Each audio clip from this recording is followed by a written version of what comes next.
Alors, revenons sur nos belles flammes jumelles. Je voulais parler un petit peu sur les flammes jumelles. Hmm, J'entends beaucoup et je vois beaucoup de personnes qui peuvent associer leurs flammes jumelles à un manipulateur pervers narcissique. Alors, je voudrais rassurer tous ceux qui doutent à ce sujet, en vous disant que votre autre, enfin votre double, votre moitié, votre binôme n'est pas un manipulateur pervers narcissique. Pourquoi?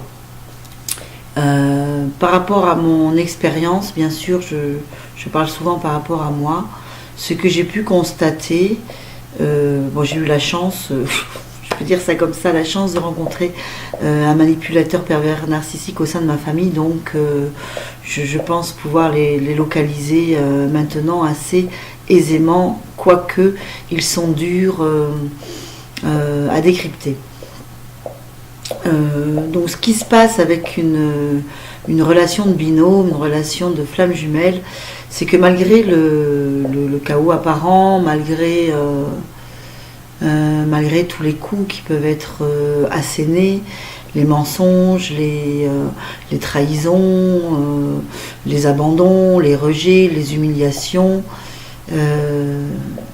malgré toutes ces situations, si l'on se connecte vraiment à son cœur et si l'on regarde à un niveau énergétique, eh bien, chaque situation est bercée, je dirais, ou est chapeautée par un espèce de grand cœur d'amour, je dirais, qui relie les personnes. Moi, je dis un grand cœur d'amour, ça peut être une grande douceur. C'est entre les deux personnes, c'est quelque chose de non palpable, c'est quelque chose de non visible. La personne éveillée peut le sentir et le ressentir la plupart du temps, mais c'est quelque chose de l'ordre d'une grandeur, d'une majesté, d'une beauté incommensurable. Pourtant, on peut être en plein là, en train de vivre le chaos relationnel, et énergétiquement, on sent un lien éternel. Alors c'est assez fascinant, c'est assez déstabilisant, c'est un vrai tsunami qui arrive dans notre existence. Et encore une fois, pourquoi? Justement pour aller vers l'amour inconditionnel qui est un amour véritable. Un amour véritable, la recherche de cette humanité et vers des relations justes, équitables, des relations harmonieuses. Et très peu de couples sont dans cet espace-là actuellement. Donc bien sûr, il nous est donné de revivre ou de vivre des blessures d'âme, dont Lise Bourdeau parle particulièrement bien dans ses ouvrages. La blessure d'âme de rejet, d'abandon, de trahison, d'humiliation. Bien sûr pour les revivre, pour les penser, les guérir et les lever, afin de se reconnecter à notre puissance d'amour incommensurable. Donc en fait le chemin est un chemin transcendant. C'est un chemin transcendant. Donc je reviens au manipulateur pervers narcissique. Donc avec le manipulateur pervers narcissique, il n'y a pas ce lien-là. Quand tu retournes vers lui, quand tu te sens attiré vers lui ou elle, ce n'est pas parce que tu as ressenti ce lien que tu n'arrives pas à définir, mais qui est de toute beauté, qui est un lien énergétique, on va dire avec des fils roses, avec des fils de couleur évanescent, avec une couleur blanche. Donc avec le manipulateur pervers narcissique, non, ce n'est pas comme ça. Quand tu reviens vers lui, la plupart du temps, c'est une émotion ou un sentiment plutôt de culpabilité, de remords, de regret qui te fait retourner dans la relation ou essayer de clarifier la relation. Mais ce n'est jamais ce sentiment que tu as éprouvé, cette espèce de point d'interrogation qui fait que tu te demandes qu'est-ce qu'il y a derrière cette puissance relationnelle, malgré tout ce que vous avez vécu. De chaos, j'entends.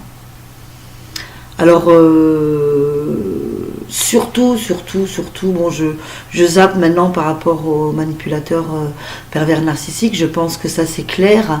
Ayez confiance à vos sens, à ce que vous avez ressenti lors de la rencontre.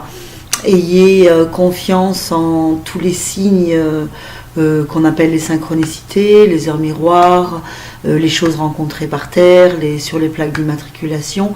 Ayez conscience et confiance en votre ressenti de flamme jumelle et surtout parcourez le chemin qui n'est pas du tout de courir après l'autre, mais bien sûr, encore une fois je le redis, de vous retrouver avec vous-même dans votre essence primordiale. Ne vous inquiétez pas, la vie fera que vous rencontriez des âmes sœurs ou bien le grand amour, si bien sûr la réunion ne doit pas se faire dans cette vie-là. Mais les deux parties, les deux côtés doivent travailler intensément. Toutes les façons, ça se fait tout seul. Il y a une épuration émotionnelle, physique et spirituelle qui se fait. Et la plus dure restant pour certains l'épuration spirituelle, car ces jumeaux, ces âmes, se sont rencontrés de vie en vie, et souvent se sont heurtés, beaucoup, ont un karma à réparer. C'est lourd au niveau du karma, car l'amour n'existant pas sur cette planète, elles n'ont pu mettre au grand jour ce qu'elles vivaient par rapport au conditionnement extérieur, mais aussi par rapport à elles. Elles n'ont pas pu actualiser ce ressenti qu'elles avaient, et donc leur rencontre était souvent fort chaotique. Voilà, qu'est-ce que j'ai à dire d'autre sur les flammes jumelles, parce que ça faisait longtemps que j'avais pas fait de vidéo sur les flammes jumelles. Oui, ce que je ressens actuellement, c'est que pour la partie en conscience, la partie qui sait, eh bien il y a eu déjà un grand chemin d'épuration, un grand chemin de guérison. Il reste encore à travailler, à mon sens, sur l'estime de soi, la confiance en soi. Et la vie met vraiment les choses en place pour que cette âme-là aille sur son chemin de vie, son chemin de réalisation. Et elle peut parfois mettre un pied, elle ou il, en arrière, car par manque de confiance et d'estime de soi. Pour la partie adverse, pour la partie jumelle opposée que l'on appelle le fuyant, le runner, qui n'en est pas moins tout autant éveillé, eh bien le travail commence à se faire. Certains commencent à se poser des questions sur l'identité de cette relation, car soit ils ont été en contact avec leurs jumeaux, soit dans la vie des synchronicités ont fait jour. Ils ont pu rencontrer le prénom de leurs jumeaux, ou bien avoir une aventure, une relation avec quelqu'un qui ressemblait étrangement à leurs jumeaux. Donc le chemin vers le savoir et la recherche commence à être entrepris par le runner. Et bon, actuellement pour certains, il y a des retrouvailles, mais en tout cas, vous ne devez pas baser votre cheminement sur ces retrouvailles, mais plutôt sur actualiser le meilleur de vous-même, le meilleur de votre potentiel en ciel, c'est-à-dire de vos capacités d'amour inconditionnel pour vous et pour l'humanité. Car bien sûr, quand on s'incarne, on croit tout le temps que c'est pour nous, c'est pour notre personnalité, mais non, on s'incarne dans un grand tout et nous sommes partie prenante de ce grand rouage qu'est cette Terre et ce cosmos, et c'est bien sûr pour venir y déposer ce qui va faire avancer la roue, hein, ce qui va faire avancer la roue. Et actuellement, la roue, elle nous parle de quoi? Depuis des siècles et des siècles, elle nous parle d'amour inconditionnel, de sagesse, de respect, de tolérance, de partage,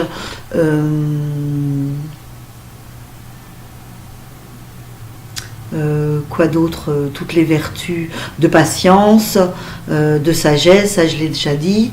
Enfin voilà, donc nous nous dirigeons vers un monde un peu plus équitable, d'amour.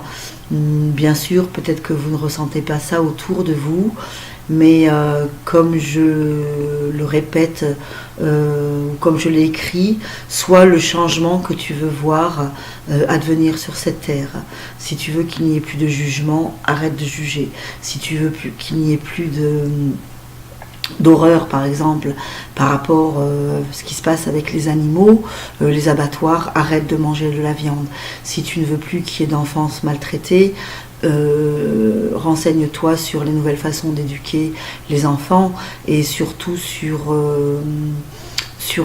tous ces nouveaux enfants, qui sont-ils et que viennent-ils nous apporter. Voilà, ainsi va le cheminement de la Terre qui grandit avec nous et que nous faisons grandir quand nous y déposons notre lumière. Voilà pour les flammes, je vous souhaite une bonne soirée, je vous dis à très bientôt. Dès que j'ai des descentes de connaissances, eh bien je vous en tiens part.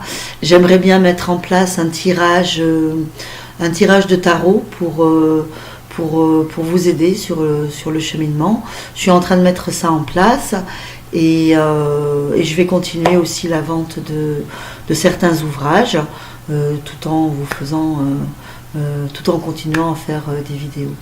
Voilà, je vous remercie de votre écoute, prenez soin de vous et buvez de l'eau, beaucoup d'eau, de l'eau citronnée.